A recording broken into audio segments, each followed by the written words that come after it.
Clear, কথা স্পষ্ট। তিনটা চুক্তি করেছে, একটা বাণিজ্য, একটা বন্দর, একটা সামরিক। তিনটা চুক্তি বাতিল না করা পর্যন্ত আন্দোলন চলবে।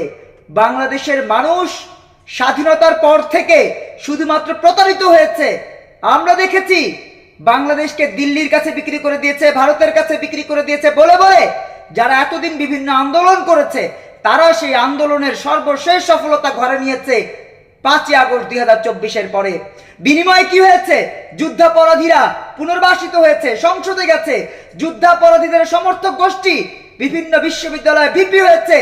আর বাংলাদেশের কোটি কোটি মানুষকে অভুক্ত রেখে, দুর্নীতিকে বাড়িয়ে, ছিনতাই বাড়িয়ে, চুরি বাড়িয়ে, বাটপাড়ি বাড়িয়ে, রুটি রুজিকে ছিনতাই করে আজ তারা ক্ষমতার মসনদে বসে এই তিনটা চুক্তিকে বাস্তবায়ন করছে, বাংলাদেশকে দেউলিয়া করে দিচ্ছে। প্রতিবাদ হতে হবে ঘরে ঘরে।